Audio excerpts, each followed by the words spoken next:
Hey everybody, Brent back with another edition of Near Mint Musings. And here we go. This is the penultimate part 3 of my journey from selling a Luke Skywalker SGC 9.5 and the 3 autographed cards that I was able to procure with the benefits of selling said card. If you are new to this series, you can check out my previous two, where in the first one I showed the 1972 Topps on-card graded auto of Willie Mays, and in the last episode, the beautiful 1927 Exhibits graded card of Adolfo Luque, the Cuban Latin baseball legend, the first Latin pitcher to play in the major leagues. But it's all led up to this one. And I said in my first video, maybe in my second, that I'm saving the best till last. I'm saving the big one till last.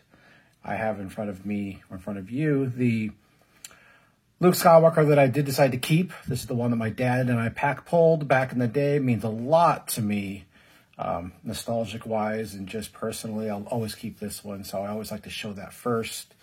To kind of commemorate this series and what I used to have and what I have now. So I've been told in some of my previous videos that I like to talk a little too much before showing the card. So I'm going to shut up because I just need to show this card and just bask in the surrealness that it brings. So let's say goodbye to Luke.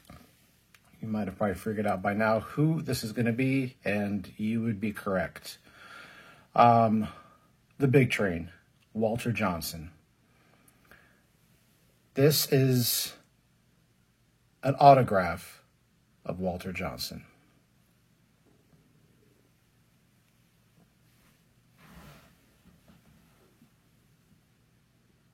PSA DNA certified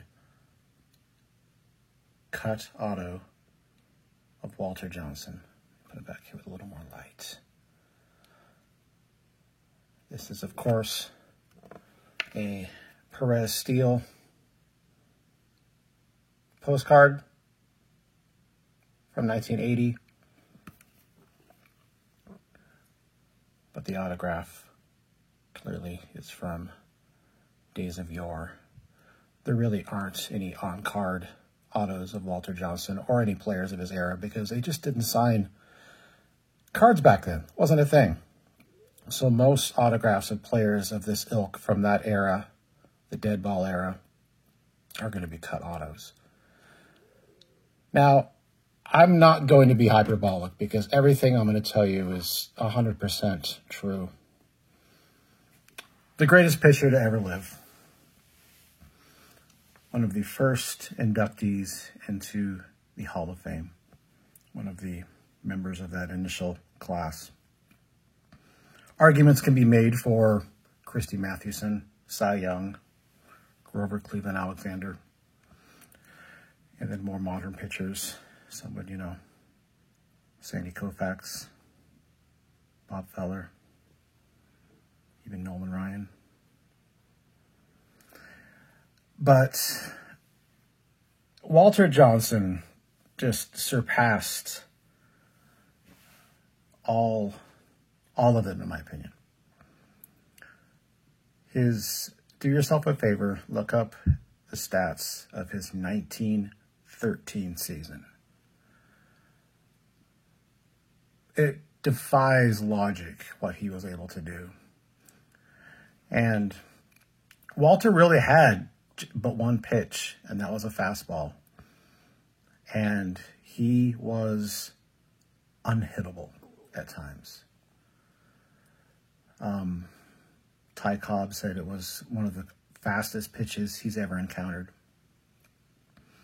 And the only thing that could match Walter Johnson's prowess on the mound was his genuine, kind-hearted personality.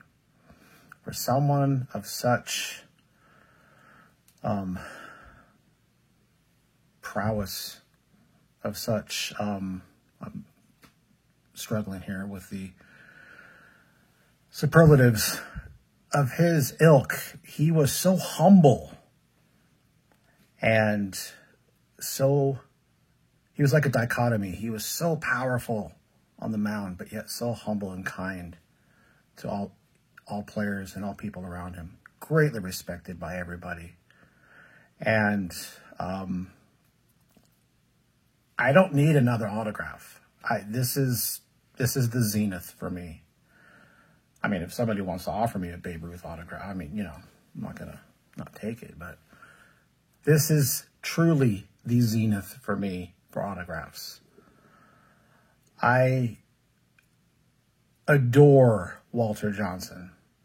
I have read books on him. I have watched many a documentary. I've gone to the field where he pitched in 1907 in Weiser, Idaho, where he got his start before he was discovered and took a train back east to Washington to begin his major league career. And to have this autograph, I've had this for about 4 months now and have just been dying to show it. It's a flex, I'm not going to lie. But I get emotional knowing that I have this in my collection, that I'm looking at an autograph, a certified autograph of Walter Johnson, the greatest pitcher to ever play the game. And there's nothing else to say. I mean, I'm so thankful. When I sold that Luke Skywalker, I didn't know what I would do with the money. I put most of it, about 60% of it, aside for my daughter. But I wanted to treat myself with some meaningful, truly meaningful pieces from my collection. And when I saw this, I made an offer. I knew it was low. He came back and he met me in the middle. And I couldn't pass this up. There were other cut autos that were actually more, that didn't look as good presentably on a beautiful Perez Steel postcard. It was in a newer slab, and it just ticked all the boxes for me. And I am really speechless, even now, looking at this. Not a day goes by where I do not stop and look at this piece in my office. And I am just over the moon. I know I like to use that term liberally, but I truly am, to have a Walter Johnson autograph. This feels weird to say that. So, there you have it. This is what it's all about.